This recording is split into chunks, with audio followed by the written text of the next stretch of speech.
नाराजगी दूर करते हुए क्या अनिल विज और क्या राव इंद्रजीत को उप मुख्यमंत्री बना दिया जाएगा, या फिर इन कड़ी में देखा जाए तो राव इंद्रजीत को तवज्जो दी जाएगी, अनिल विज को नहीं? हरियाणा चुनाव के नतीजे आए, वक्त हो चुका है, लेकिन अभी ये तय नहीं हो पा रहा है कि आखिरकार सीएम किसे बनाया जाए। भारतीय जनता पार्टी जैसे कि पहले बात कर भी रही थी चुनाव में जीत हासिल करने को लेकर, और जीत भी गई, लेकिन बड़े अंतर से नहीं।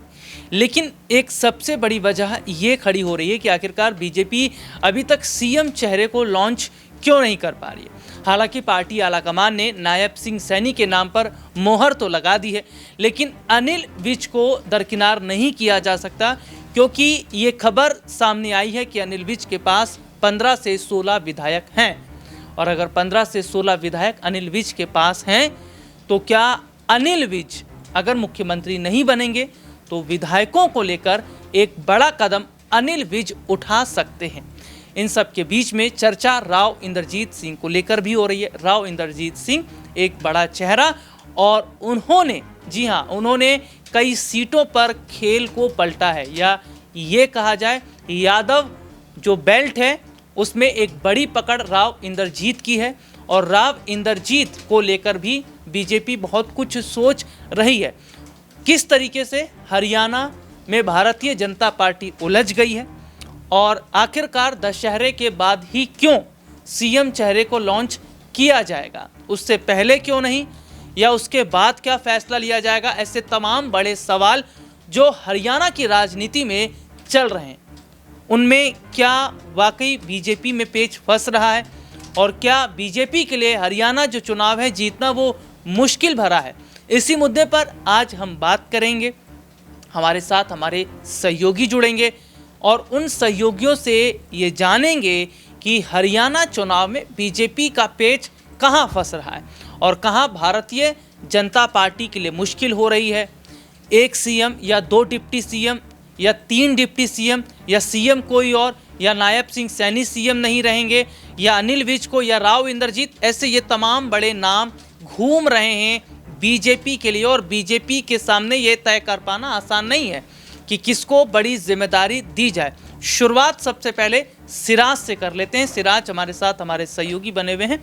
सिराज, हरियाणा के चुनाव को जिस तरीके से कवर किया गया, और इसमें एक बात निकल कर एक सामने जो आई कि एक बड़ा मार्जिन नहीं है बीजेपी के पास में, एक बड़ी टक्कर कांग्रेस की तरफ से भी मिली। भले ही बीजेपी ने वहाँ पर बढ़त बनाई हो, लेकिन सीएम चेहरे पर सस्पेंस बना हुआ है। अनिल विज के बयान, उसको भी देखा जा रहा है। नायब सिंह सैनी के चेहरे पर चुनाव लड़ा गया, ये पार्टी के नेता कह रहे हैं। मनोहर लाल खट्टर बहुत पहले ही ये कह चुके हैं कि पार्टी आलाकमान ने तय किया है कि सैनी ही सीएम बने रहेंगे। लेकिन अगर बात विज की जा रही है, एक बड़ा चेहरा अनिल विज अंबाला कैंट में जीत हासिल की, लेकिन उन्हें वहाँ से टक्कर चित्रा ने दी थी।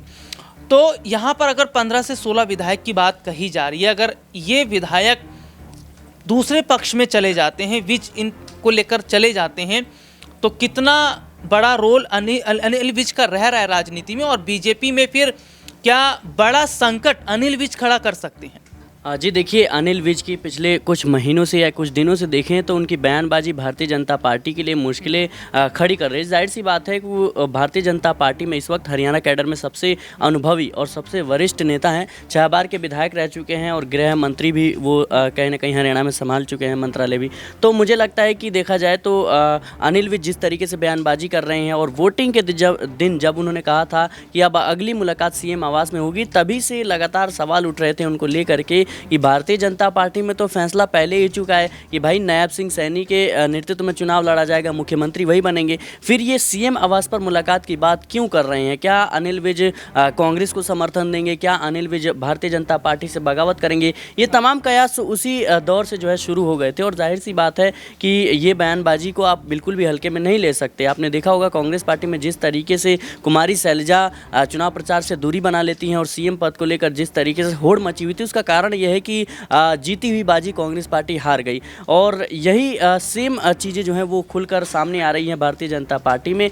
लेकिन जिस तरीके से जी आप अपनी बात आगे ज़रूर रखिएगा। एक बड़ा चेहरा राव इंद्रजीत, जिसका एक बड़ा दबदबा हरियाणा की राजनीति में है, बीजेपी के अंदर है, इसको किस तरीके से देख रहे हैं? देखिए, राव इंद्रजीत एक बड़े नेता हैं और ख़ास तौर पर जिस तरीके से जो अहिरवाल बेल्ट है वहाँ पर उनका काफ़ी ज़्यादा प्रभाव माना जाता है, तो मुझे लगता है उनको काफ़ी हद तक भारतीय जनता पार्टी संतुष्ट कर पाई है। क्योंकि देखिए, नेताओं की बयानबाजी अपने आप में पार्टी पर कई सवाल खड़े करती है। क्योंकि देखा जाए तो अनिल विज जिस तरीके से कह रहे थे कि भैया मैं मुख्यमंत्री बनूंगा अगर आलाकमान चाहेगा तो, लेकिन आलाकमान तो पहले ही नायब सिंह सैनी के चेहरे पर मुहर लगा चुका है। फिर इस तरह की बयानबाजी करके आप क्या साबित करना चाहते हैं? क्या आप पार्टी को तोड़ना चाहते हैं? क्या पार्टी से बगावत करना चाहते हैं? ये तमाम जो स्थितियां हैं उन्होंने पैदा कर दी थी। लेकिन जिस तरीके से राव इंद्रजीत का देखें तो उन्होंने भले ही दावा ठोका है, लेकिन इस तरीके से बयान नहीं दिया है कि पार्टी चाहेगी तो मैं मुख्यमंत्री बनूंगा। उन्होंने ये ज़रूर कहा है कि मैं भी मुख्यमंत्री पद का दावेदार हूँ। तो देखिए, हर किसी की महत्वाकांक्षाएं होती है, राजनीति में हर किसी की एक अलग उम्मीद होती है। तो जाहिर सी बात है सब अपनी बातों को रख रहे थे, लेकिन इस तरीके से जैसे अनिल विज ने जो बयान दिया ये मुझे लगता है कई सवाल खड़े कर रहा है। और आने वाले समय में आप देखिएगा कि भारतीय जनता पार्टी ने भले ही अपने दम पर सरकार बना ली है, लेकिन अनिल विज की नाराज़गी भी काफ़ी हद तक मुझे लगता है नुकसान भी पहुंचा सकते हैं। क्योंकि देखा जाए तो ठीक इससे उलट आपने देखा चुनाव से पहले जिस तरीके से जेजेपी के साथ भारतीय जनता पार्टी का जब गठबंधन टूटा था उस वक्त भी सरकार थी खतरे में थी, लेकिन भारतीय जनता पार्टी ने किसी भी तरीके से सरकार संभाल लिया और चुनाव तक कहीं ना कहीं सरकार बनती हुई नजर आई। लेकिन अब देखा जाए तो पहले ही फैसला हो चुका था कि नायब सिंह सैनी मुख्यमंत्री बनेंगे, लेकिन अभी भी वक्त लग रहा है। तो ये वक्त लग रहा है तो मुझे लगता है ये सीधे तौर पर भारतीय जनता पार्टी पर दबाव दिख रहा है और पावर पॉलिटिक्स जो है इस वक्त भारतीय जनता पार्टी में हावी नजर आ रही है। ठीक, बहुत बहुत शुक्रिया। और देखिए, बगावत शब्द का जिक्र सिराज ने किया और जब जब राजनीति में बगावत हुई है तब तब पार्टियां बर्बाद हुई हैं, इतिहास इसका गवाह रहा है। महाराष्ट्र में शिंदे की बगावत उद्धव ठाकरे को बर्बाद कर गई, बिहार में नीतीश कुमार की बगावत, आरजेडी अलग, और मध्य प्रदेश जहां पर बड़ा चेहरा ज्योतिरादित्य सिंधिया, कांग्रेस से बगावत, कांग्रेस की बर्बादी। तो ऐसे में एक बड़ी बगावत अनिल विज की, और ये बगावत क्या बीजेपी को वहां पर लेकर जाएगी जहां बीजेपी ने सोचा नहीं था। क्योंकि हरियाणा चुनाव की जो तस्वीर हम देख रहे थे, हरियाणा चुनाव के हालात को जिस तरीके से देखा जा रहा था, वो ये जाहिर तौर पर बता रहा था कि हरियाणा में सरकार कांग्रेस की बन रही है। लेकिन वक्त आते आते खेल पलटा और बहुत बड़े हद तक बीजेपी के पास पाला आया। हमारे साथ हमारे सहयोगी नाज़मीन भी जुड़ी हुई हैं। और नाज़मीन, बहुत बहुत स्वागत है इस प्रोग्राम में। और एक बहुत बड़ा सवाल इस वक्त बीजेपी के लिए जो खड़ा हो रहा है, क्योंकि बीजेपी ये नहीं तय कर पा रही कि सीएम चेहरे के तौर पर किसको रखा जाए। नायब सिंह सैनी पहले से ही मुख्यमंत्री चेहरे पर बने हुए हैं, लेकिन अनिल विज ने हरियाणा चुनाव से पहले सीएम बनने को लेकर बात कर दी थी। राव इंद्रजीत, जिनका आहिर बेल्ट अगर मैं कहूँ बहुत मजबूत है, जो कहा वो करके दिखाया, और उन्होंने बहुत बड़े हद तक बीजेपी को फ़ायदा वोट बैंक के लिहाज से पहुंचाया भी है।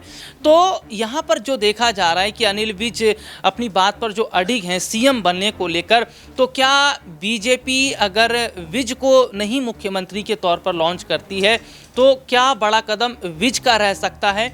और ऐसा तो नहीं कि राव इंद्रजीत को सीएम बनाया जाए, उनकी बेटी आरती उनको डिप्टी सीएम के तौर पर रखा जाए, क्योंकि बीजेपी में सीएम को लेकर, डिप्टी सीएम को लेकर जो उलझन पार्टी के अंदर है, वो अभी ऐसा लग रहा है कि पार्टी कहीं ना कहीं उलझ रही है। चुनाव जीती है लेकिन मुश्किल में है फिर भी। देखिए, बिल्कुल आप जैसे कि हरियाणा के हम इन मुद्दों पर चर्चा कर रहे हैं कि आखिरकार भारतीय जनता पार्टी ने जब तय ही कर लिया है तो इतना समय क्यों लगा रही हैं। मनोहर लाल खट्टर जो हरियाणा के पूर्व मुख्यमंत्री हैं, नायब सिंह सैनी जो मौजूदा मुख्यमंत्री रहे हैं, वो क्यों अब ये कह रहे हैं कि आलाकमान का फैसला होगा? ये क्यों नहीं कहा जाता है कि बस शपथ ग्रहण समारोह की तारीख तय की जाएगी और शपथ यहाँ पर नायब सिंह सैनी ही लेंगे? यानी कि खुद भारतीय जनता पार्टी में स्थिति स्पष्ट नहीं हो रही। अंतर्कलह साफ तौर पर दिखाई दे रही है कि राव इंद्रजीत सिंह एक बड़ा चेहरा है, वो भारतीय जनता पार्टी पर दबाव बना रहे हैं। अनिल विज एक बड़ा चेहरा है, वो भारतीय जनता पार्टी पर दबाव बना रहे। देखिए, अनिल विज की राजनीति के बारे में बात करें तो लगभग 6 बार उन्होंने विधानसभा का चुनाव जीता, भारतीय जनता पार्टी के तहत रहकर, निर्दलीय रहकर सिर्फ अंबाला कैंट से वो चुनाव जीतते हुए नजर आए। और 7वीं बार अब 2024 में उन्होंने विधानसभा का चुनाव लड़ा अंबाला कैंट से और जीता भी। राज्य के स्वास्थ्य मंत्री भी रहे हैं, राज्य के गृह मंत्री भी रहे हैं। तो आप देखिए कि अनिल विज कम नहीं है बल्कि उम्रदराज भी हैं, तो उनका कद बड़ा है। और 2014 से लेकर 2024 में वही एक मांग पर अनिल विज अड़े हुए हैं कि मुख्यमंत्री की कुर्सी पर अब उन्हें बिठा दिया जाए। अब यहाँ पर दावा ये किया जा रहा है कि 48 सीटों पर भारतीय जनता पार्टी ने जीत दर्ज की है, लेकिन अनिल विज ने भी जीत अपने बलबूते पर दर्ज की है। और इसके साथ साथ कई और समर्थक भी पार्टी में मौजूद होंगे। अगर अनिल विज चाहें और कोशिश करें कि अगर उन्हें ऑफर मिलता है या फिर वो खुद सीएम पद को लेकर अगर दबाव बनाने की कोशिश करते हैं, भारतीय जनता पार्टी अनिल विज को अभी भी दरकिनार करती है, तो मौका है कि खुद अनिल विज बड़ा कदम उठाते हुए नजर आएं, किसी पार्टी में जाएं या अपनी ही पार्टी का गठन करते हुए नजर आएं। लेकिन इससे कोई फ़ायदा यहाँ पर नज़र नहीं आता है। लेकिन आपने ये कहा कि मुख्यमंत्री और उप मुख्यमंत्री को लेकर भी चर्चाएं तेज़ हैं। भारतीय जनता पार्टी की नीति आजकल यही देखी जा रही है कि 2 उप मुख्यमंत्री यहाँ पर तय किए जाते हैं, चाहे वो बिहार में आप देख लीजिए, चाहे उत्तर प्रदेश में देख लीजिए। 2023 में विधानसभा के चुनाव हुए, वहाँ पर भी आप देख लीजिए 2 उप मुख्यमंत्री भारतीय जनता पार्टी के तहत नियुक्त किए जाते हैं। तो अब इस आधार पर कहा जा रहा है कि नाराज़ दूर करते हुए क्या अनिल विज और क्या राव इंद्रजीत को उप मुख्यमंत्री बना दिया जाएगा, या फिर इन कड़ी में देखा जाए तो राव इंद्रजीत को तवज्जो दी जाएगी, अनिल विज को नहीं दी जाएगी। तो ये तमाम कयास हैं, तमाम चर्चाएं हैं कि उनकी बेटी राव इंद्रजीत सिंह की बेटी भी पहली बार चुनावी मैदान में उतरी, वो भी चुनाव जीत जाती हैं, तो क्या उन्हें मौका मिलता हुआ नजर आएगा। तो इस मौके से पहले ये दिग्गज चेहरे मौजूद हैं और जहाँ तक मुझे लगता है कि भारतीय जनता पार्टी को ये फैसला ज़रूर लेना चाहिए कि तीनों दिग्गज चेहरों को बड़ी जिम्मेदारी सौंप देनी चाहिए, नाराजगी रहेगी नहीं। 2 उप मुख्यमंत्री की बात की जा रही है, आप अनिल विज और राव इंद्रजीत को एक जैसी जगह दीजिए, न्याप सिंह सैनी को मुख्यमंत्री बनाइए, जिसके बाद भारतीय जनता पार्टी का कद बढ़ेगा। अगर यहाँ पर ऐसा नहीं होता है तो लाजमी तौर पर आप देखेंगे कि बगावत हो सकती है।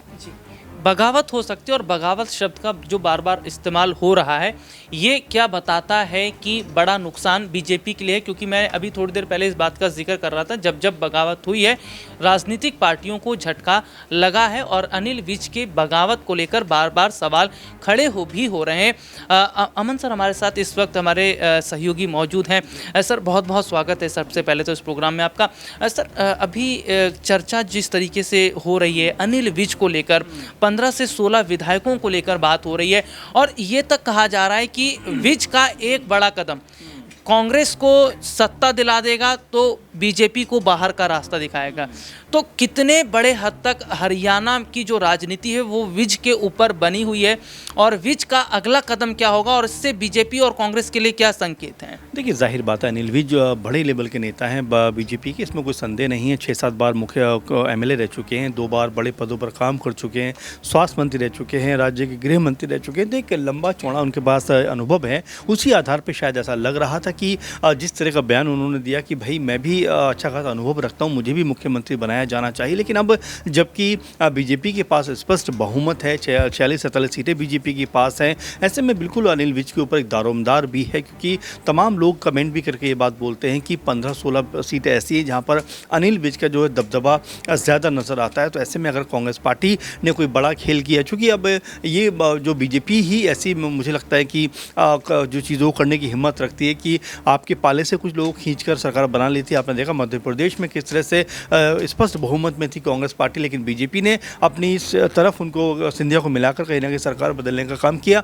यही कहीं ना कहीं जो कह सकते हैं एक उम्मीद है वो देखते हुए नजर आ रहे हैं कि अगर यहाँ पर कांग्रेस पार्टी के पास जो 38 सीटें बहुमत से आई थिंक 8 सीटें दूर हैं, तो यहाँ पर अगर अनिल विज उनकी तरफ आते हैं तो एक बड़ा उलटफेर यहाँ पर हरियाणा की राजनीति में हो सकता है। लेकिन देखिए अनिल विज खुद इतने बड़े लीडर हैं, मुझे नहीं लगता कि वो बीजेपी छोड़कर जाएंगे। और ऐसे में जबकि जिस तरह से हम देख रहे थे हरियाणा में चाहे राव इंद्रजीत हों, चाहे अनिल विज हों, इनके बीच में कुछ तालमेल में गड़बड़ तो थी, लेकिन वो गड़बड़ ऐसी नहीं है जो कहीं ना कहीं अनिल विज को मजबूर कर दे कि भाई आप बीजेपी छोड़कर कांग्रेस पार्टी में चले जाइए। क्योंकि कांग्रेस पार्टी में भी अगर वो आते हैं तो मुख्यमंत्री बनना फिर उनकी कह सकते हैं कि किस्मत में नहीं होगा, क्योंकि यहाँ पर कई बड़े नाम पहले लड़ाई करते हुए नजर आते हैं, शैलजा हो या भूपेंद्र हुड्डा हो। तो ऐसे में अनिल विज का बीजेपी छोड़कर कांग्रेस पार्टी में आना मुझे नहीं लगता इतना आसान होने वाला है। जी बहुत बहुत शुक्रिया सर आपका। और देखिए सर ने बारीकी से ये बताया कि अनिल विज कहीं जाएंगे नहीं या बगावत वो करेंगे नहीं। अगर वो बगावत नहीं करेंगे तो क्या बीजेपी फिर सरकार बनाएगी? लेकिन जाते जाते आखिरी सवाल ये है कि एक राज्य में 2 डिप्टी सीएम हो सकते हैं, लेकिन एक राज्य में 2 सीएम तो नहीं हो सकते। और यहाँ पर मामला सीएम चेहरे को लेकर फंस रहा है। बीजेपी इस पूरे मामले को कैसे शॉर्ट आउट करेगी और क्या विज का अगला कदम बीजेपी के लिए फायदेमंद साबित होगा या कांग्रेस के लिए? इस मुद्दे पर आपकी क्या राय है कमेंट करके ज़रूर बताएं। फिलहाल आज के लिए इतना ही। देश और दुनिया से जुड़ी तमाम बड़ी खबरों को देखने के लिए जुड़े रहिए हमारे चैनल।